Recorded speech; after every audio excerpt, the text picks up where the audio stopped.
Susie, and good afternoon all. We are very pleased to announce that we've entered into a definitive agreement to acquire Alpine Immune Sciences for $65 per share in cash in a transaction valued at approximately $4.9 billion. Alpine brings to Vertex its lead asset, povetacicept, or POVI, a phase 3 ready molecule in IgA nephropathy, or IgAN. POVI is also a molecule that holds a pipeline in a product potential in a number of other serious immune renal diseases and cytopenias. Protein engineering and immunotherapy expertise, along with a strong talent and culture aligned with Vertex's focus on innovation and serving patients. We see this acquisition of Alpine as just the right fit with just the right assets at just the right phase of development where Vertex can add value. Vertex's capabilities can accelerate POVI's development in IgAN and other indications, while Alpine adds protein engineering and immunotherapy expertise to Vertex. We are excited to work with the Alpine team and together advance POVI into phase 3 in IgAN and bring it to more patients faster. As many of you know, Jeff Leiden, my predecessor and executive chairman at Vertex, the Vertex executive team, and I have continued to work together over the past 4 years on external innovation and business development. Jeff is uniquely experienced in immunology and working on medicines with pipeline and a product opportunity, having brought Humira to Abbott via the Knoll acquisition. Let me now turn over the call to Jeff and ask him to provide additional color on this opportunity, and most importantly, the science behind povetacicept and the protein engineering and immunology expertise at Alpine. Thanks, Reshma. Good afternoon, all. I'm really happy to be here today and to share my thoughts about the Alpine acquisition and our excitement behind the science and the product. One of the keys to Vertex's success over the years is a mindset that embraces both internal and external innovation. And you can see that reflected in the pipeline today, with about 40% of our clinical stage pipeline derived from partnerships, in-licensing of assets, and acquisitions, including deals with CRISPR, Moderna, and Semma.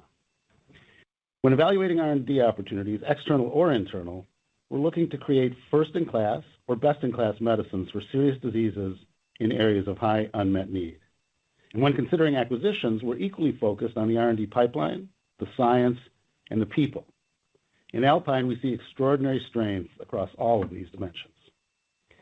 Specifically, and as Reshma will discuss in greater detail, the key elements that lead to our enthusiasm and our conviction to acquire Alpine are first, phase 3 ready POVI with best-in-class potential in IgAN. Second, pipeline in a product potential in multiple serious immune renal diseases and cytopenias. Third, Alpine's protein engineering and immunology expertise. And lastly, talented people and a great corporate cultural fit. We're particularly excited about this transaction because we believe strongly that Vertex's capabilities will accelerate POVI's development and bring this potential best-in-class medicine to patients faster, while adding important protein engineering and immunotherapy expertise to Vertex's toolbox. By way of its mechanism of action, dual inhibition of BAFF and APRIL, which interdict on different parts of the B-cell maturation and proliferation pathway, POVI holds the promise of a pipeline and a product for a number of B-cell-driven serious diseases. This reminds me very much of the potential we saw in Humira in the early days of biologics for the treatment of autoimmune diseases. Alpine's approach with POVI is dual inhibition of the BAFF and APRIL pathways. Some perspective on the mechanism of action and why dual inhibition is so important. Pathogenic B cells are drivers of multiple autoimmune diseases, including IgAN, and multiple studies have shown that BAFF and APRIL play critical roles in the activation, differentiation, and survival of B cells. There's both human genetic validation and pharmacologic validation that the BAFF and APRIL pathways are implicated in IgAN, and that inhibiting BAFF and APRIL leads to therapeutic benefit. Furthermore, targeting both BAFF and APRIL is likely to lead to greatest efficacy.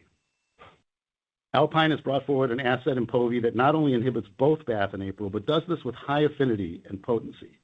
In preclinical studies, this increased potency is manifested in superior efficacy in biochemical and B-cell assays, as well as animal models of disease. Lastly, I want to highlight Alpine's protein engineering and immunology experience in the directed evolution of immune proteins and multi-targeted therapeutics, which can be used against a variety of relevant targets.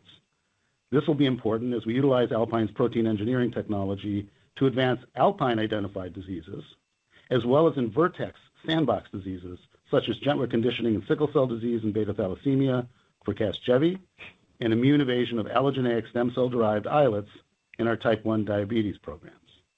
With that, let me turn the call back over to Reshma. Thanks, Jeff. Slide 5 provides an overview of Alpine Immune Sciences.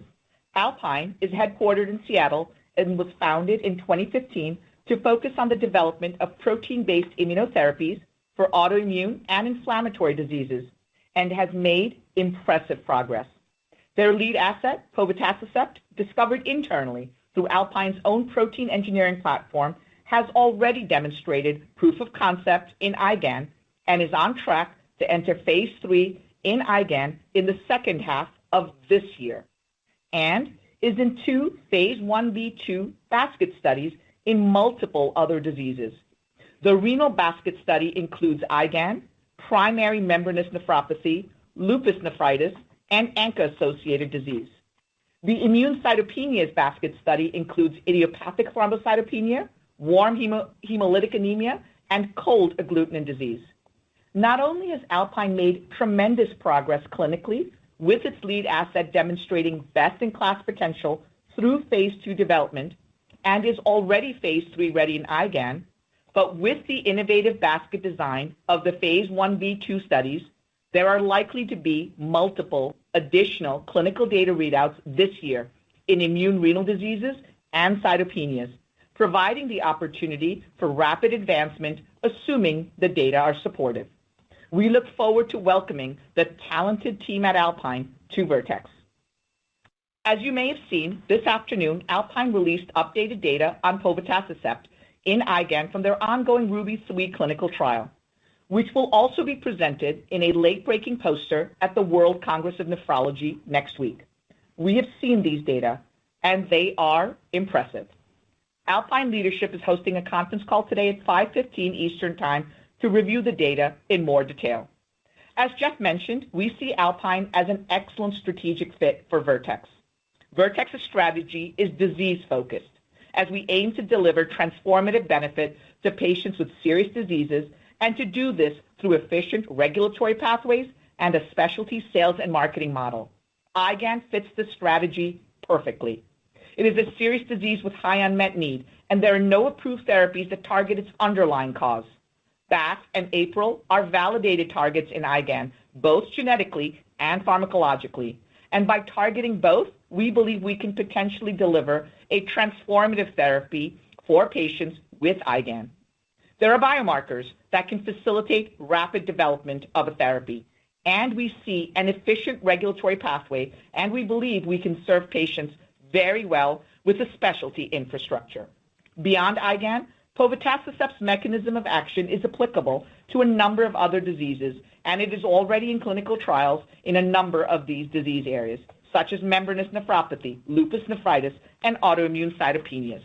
With our expertise and resources in development, regulatory, and commercialization, we have the opportunity to further accelerate povetacicept's development so as to reach more patients faster. In addition, Alpine's expertise in protein engineering and immunotherapy will add important new capabilities to Vertex's toolbox. Slide 7 provides more information on IgA nephropathy and why it fits so well with Vertex. There are approximately 130,000 patients in the U.S. with IgAN and many more globally who currently do not have a therapy that targets the underlying cause of their disease. IgAN is a serious, progressive, potentially life-threatening chronic kidney disease and the most common form of glomerulonephritis. Most patients are diagnosed before the age of 40, and more than a third will progress to end-stage renal disease, that is to say kidney failure, within 20 years. Even with the best standard of care today, which includes ACE inhibitors, ARBs, and steroids, most patients' kidney function continues to decline, as these agents do not prevent the progression to end-stage renal disease. We believe that a highly potent dual inhibitor of BAFF and APRIL, like POVI, can provide transformative benefit to patients by addressing the underlying pathophysiology of IgAN. Given large number of patients with this disease, the serious and relentlessly progressive nature of the condition, and the high unmet need, IgAN presents a large market opportunity, and a medicine with the profile of POVI has multi-billion-dollar potential. With this background, let me now focus on povetacicept on slide 8. POVI is a novel, highly potent and effective dual BAFF and APRIL inhibitor that has been shown to have best-in-class potential. In multiple preclinical models, povetacicept demonstrated high affinity for BAFF and APRIL, as well as effective B-cell inhibition and depletion, suggestive of a differentiated profile with strong clinical efficacy potential. You can hear from Alpine on their call tonight for more details on the updated data from the ongoing Ruby 3 trial. Last November, they showed promising reductions in proteinuria of more than 50% at approximately 6 months of treatment. And the latest data from Ruby 3 with POVI 80 milligrams shows continued decline in proteinuria of greater than 60% at 36 weeks. And it appears that the decrease has not yet plateaued, with the potential for continued improvement out to 48 weeks.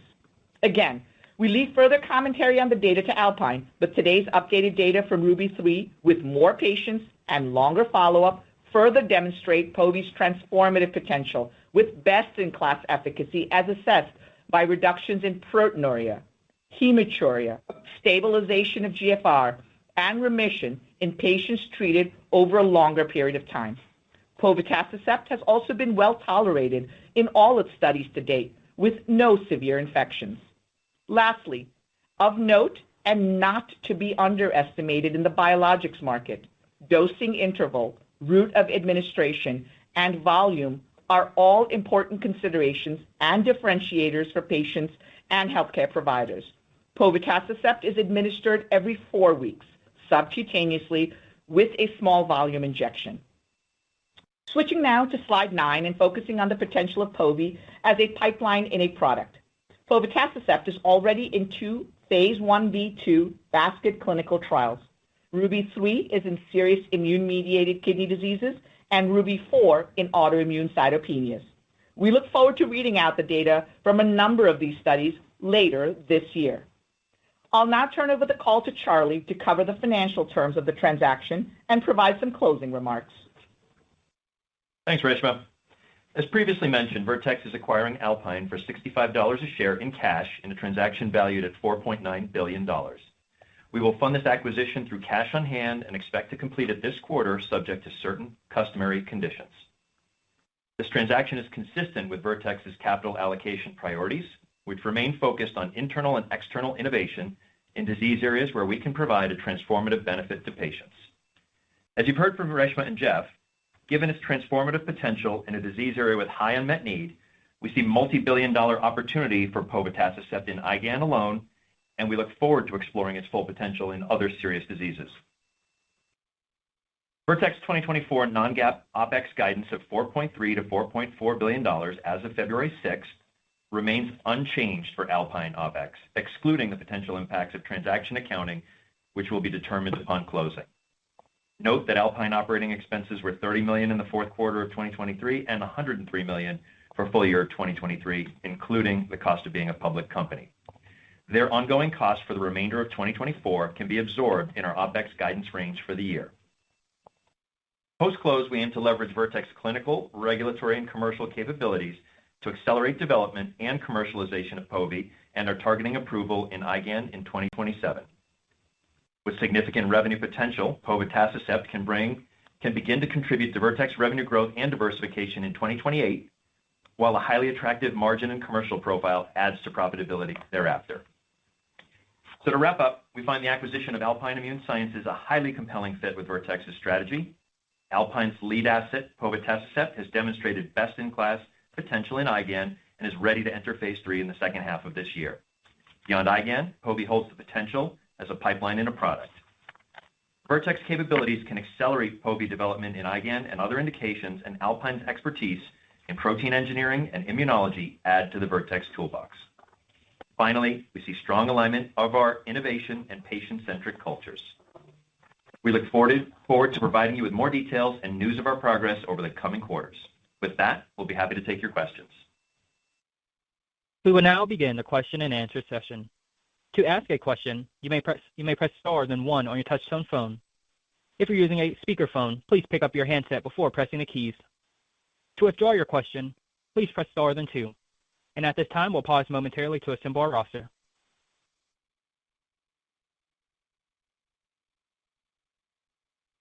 Again, to ask a question, it's star then 1. Our first question will come from Jeff Meacham with Bank of America. Please go ahead.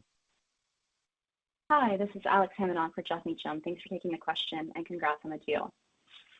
Is today's acquisition marking a change in Vertex's BD strategy? And should we expect similar deals in the future? And finally, can you talk about your capacity to do future deals? Thank you. I heard the first part of your question around Vertex's strategy. First, thanks for the kind words. Vertex has been interested in deploying our capital towards innovation, both internal and external, for a long time. And I'm going to sound like a broken record on this, but nothing has changed. Alpine presents this really special opportunity to bring into Vertex a phase 3 ready asset in a Vertexian disease, IgA nephropathy. It brings also this pipeline in a product for multiple other serious diseases that are also Vertexian. And it brings to us protein engineering and immunology experience, as well as talented people. This is just a win-win-win all around. Thank you. Could you just comment a little bit on any future deals that we might expect and the capacity there as well? Yeah, I don't think you should read anything into this. You know, we've been very disciplined as we've pursued our BD strategy, and it's very consistent with the corporate and research strategy. This was just the right deal at the right time and the right fit. We did fund it from the balance sheet. We continue to have significant flexibility. This purchase price represents, roughly 1x non-GAAP EBITDA.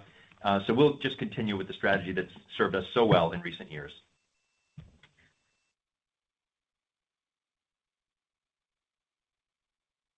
Next question, Jeff? The next question will come from Jessica Fye with J.P. Morgan. Please go ahead. Hey, this is Nick on for Jess. Congrats again on the deal, and thanks for taking our question. Maybe two from us.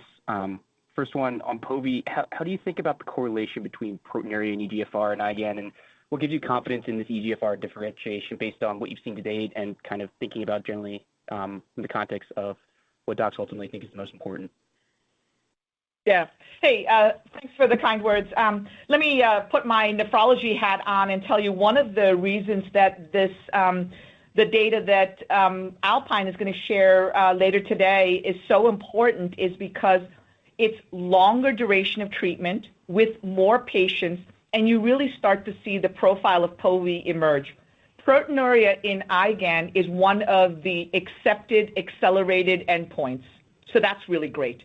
But as a nephrologist, the other elements that I look for is hematuria. One of the seminal findings in a patient with IgA nephropathy is hematuria.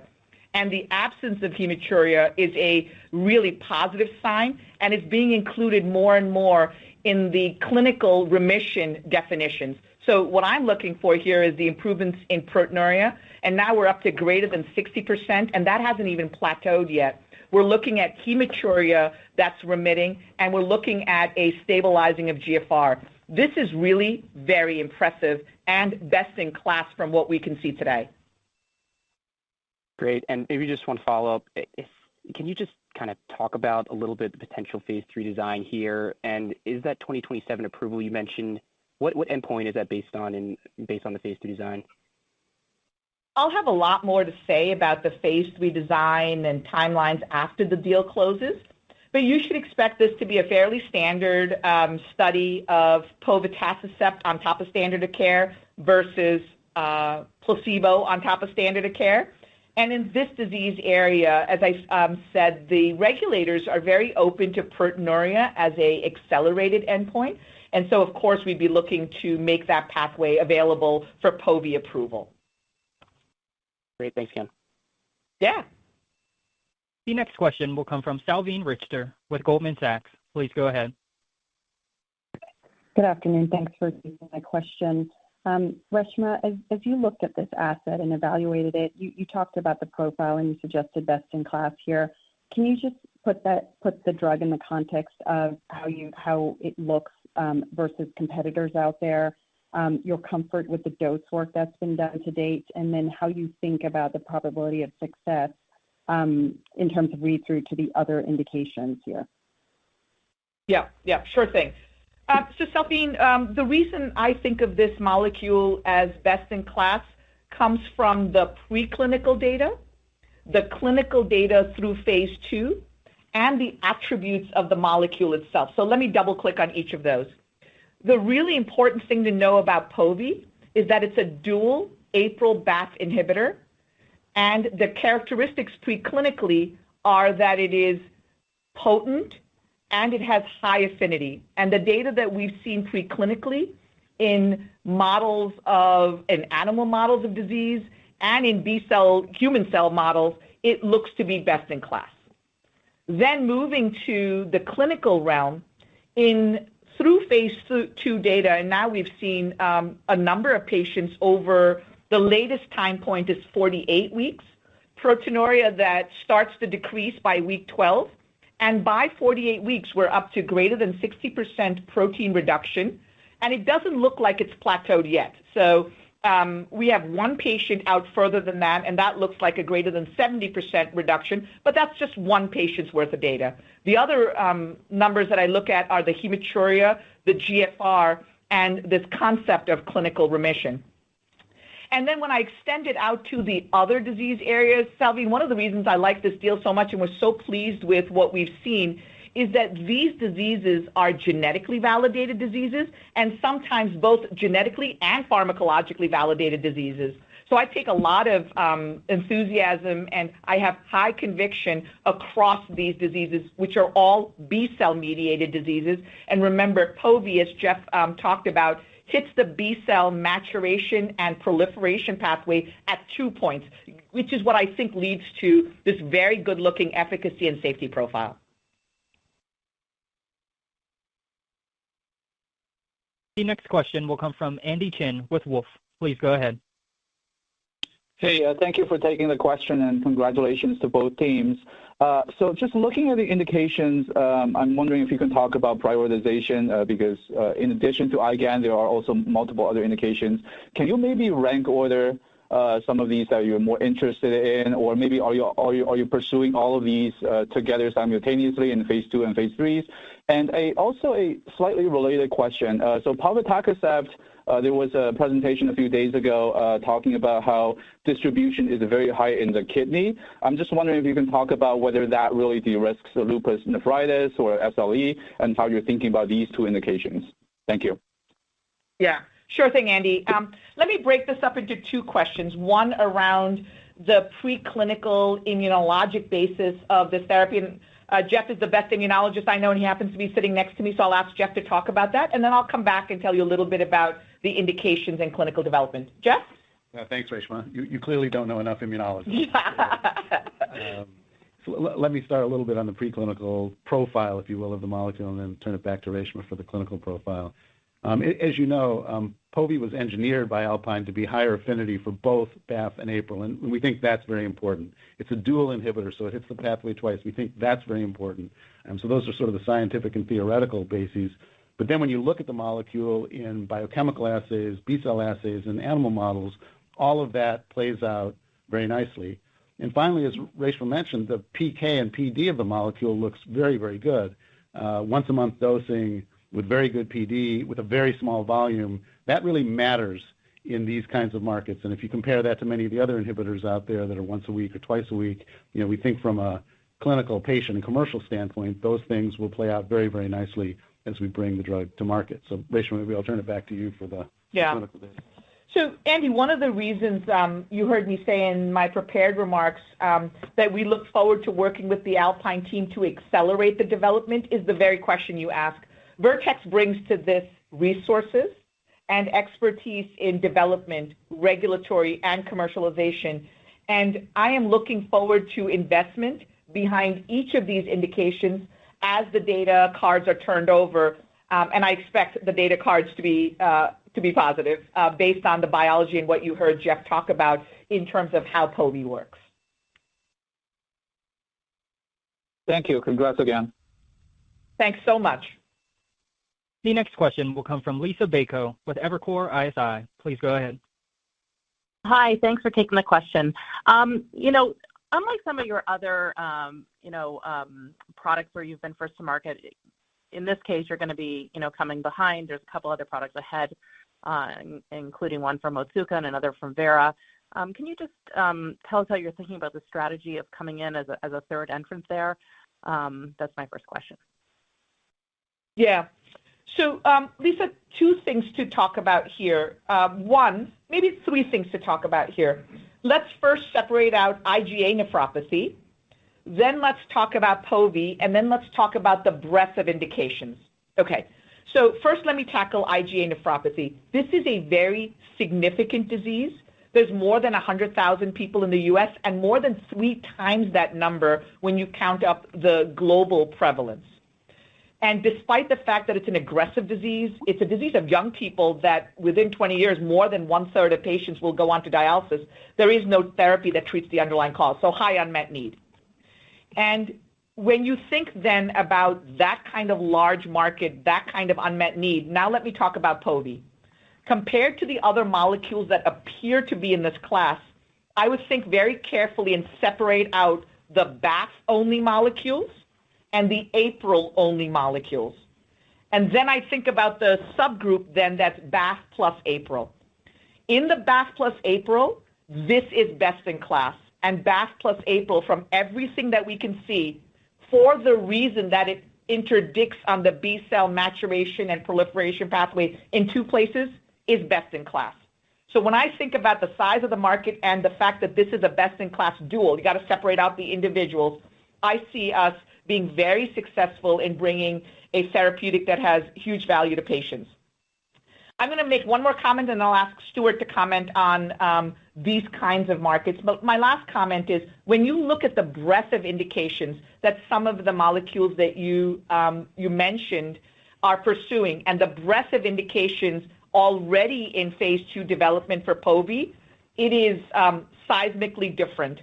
The breadth of indications is very comprehensive for POVI, and it is because of the conviction based on dual BAFF inhibition. Some of these diseases, probably all of the ones that you see on the charts, are going to benefit from BAFF plus APRIL inhibition. Stuart, I'll turn it over to you for your comments.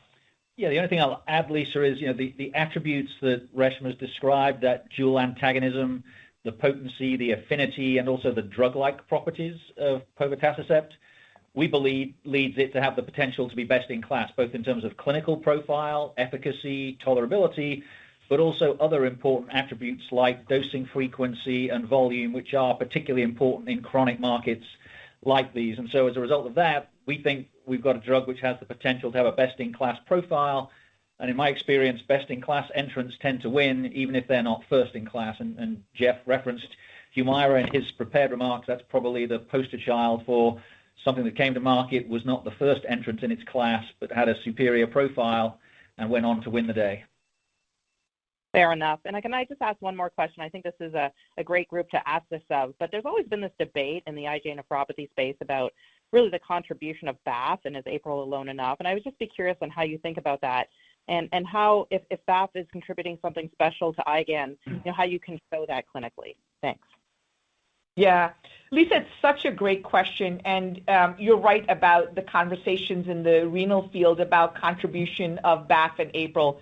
Let me just make the most important point first. In all of the data that we've seen, including in human cells preclinically, in disease models preclinically, and the data through phase 2 development, BAFF plus APRIL and POVI in particular, shows better efficacy than anything else we've seen. Proteinuria, on hematuria, and on clinical remission. My impression of this and my summary of this would be the following. BAFF is really important in the mesangium, and I think you will see the impact of that when we look at GFR over time, and I think it's going to be very important as you look at hematuria. But I do think that there is relevance of BAFF, and much has been written about this. I think that the data seen to date is because of the BAFF plus APRIL inhibition versus APRIL alone, and you know that there is existing molecules that are BAFF alone, but the efficacy here is far superior to that. Great. Well, congratulations on the deal. Thanks. Thanks so much, Lisa. The next question will come from David Risinger with Leerink Partners. Please go ahead. Yes. Let me add my congrats on the transaction. And I have two questions, please. First, given your pipeline and a product vision, could you just talk about how you've thought about various other I&I mechanisms for those diseases? Because obviously the landscape in a number of those disease states is going to be quite crowded late decade. And I just wanted to, I guess, get a sense for how you see POVI's efficacy versus other mechanisms that you're envisioning, or other indications that you're envisioning for POVI. And then I have a separate question, please. Sure thing. Let me ask my favorite immunologist to comment on the landscape and how we see POVI in that landscape. Jeff? Yeah, it's a great question, and you're right. This will be a crowded landscape in some of these diseases.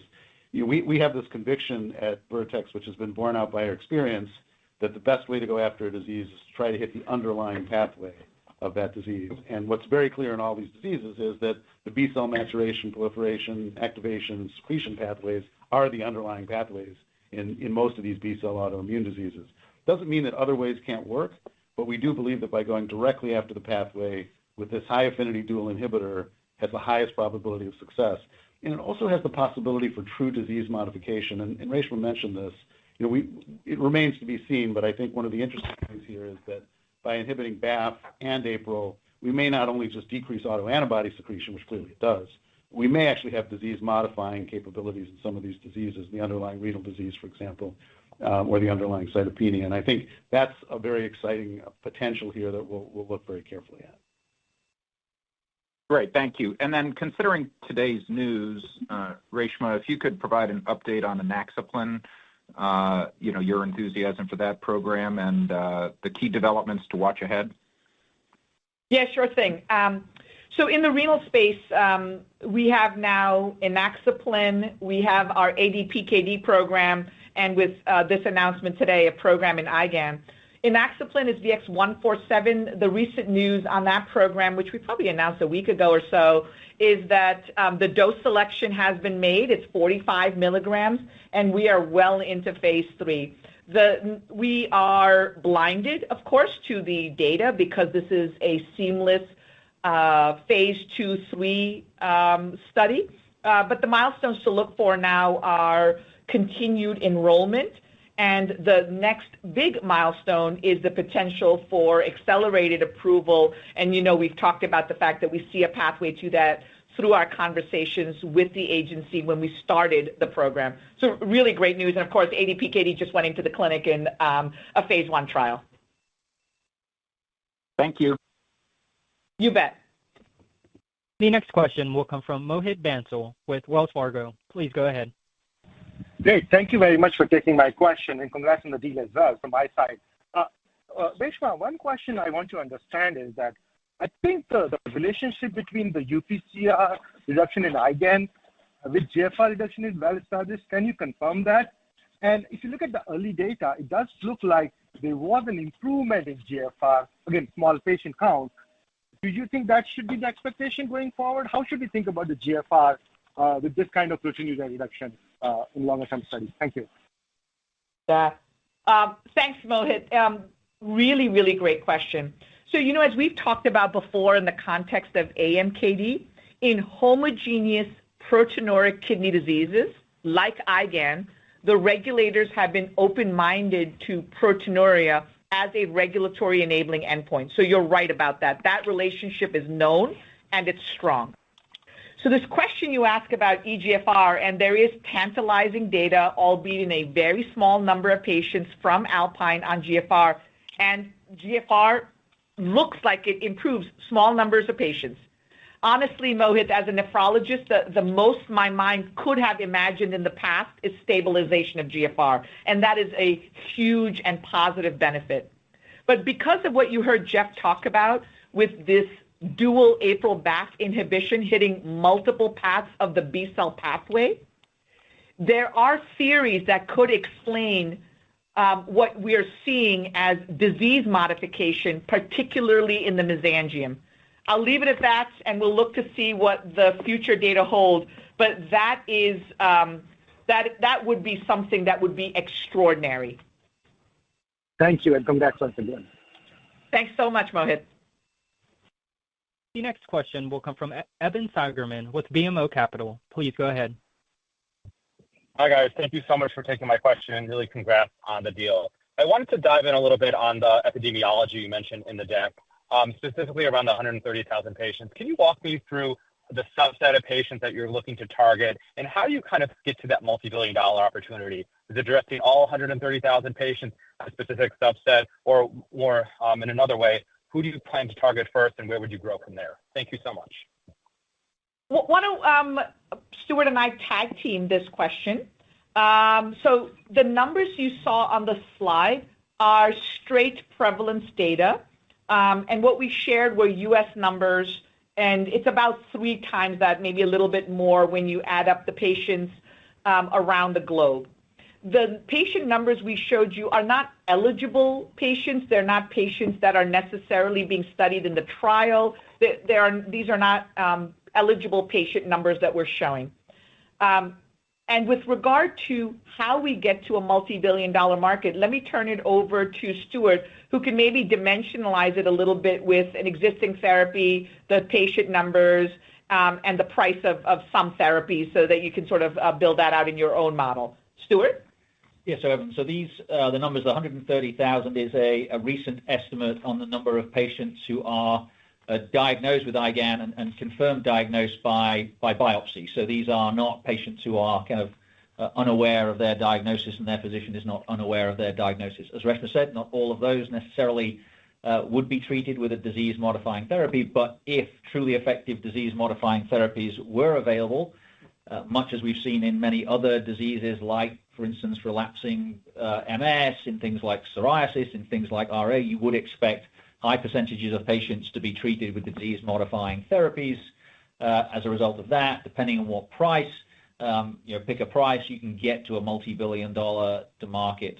Just to give you an example, one of the most recent drugs which has received full approval in IgAN is Tarpeyo. The WAC price for Tarpeyo here in the United States is $150,000. So, I think it's relatively easy with relatively simple math to imagine this as a multi-billion-dollar market opportunity. Just to close out on that discussion, Evan, Tarpeyo is not a disease-modifying drug. It is not a drug that targets the underlying cause of disease. And has very modest efficacy, it's fair to say.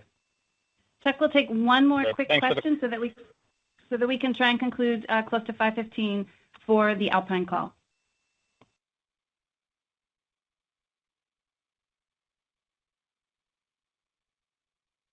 Chuck? So sorry. Our next question will come from Chris Raymond with Piper Sandler. Please go ahead.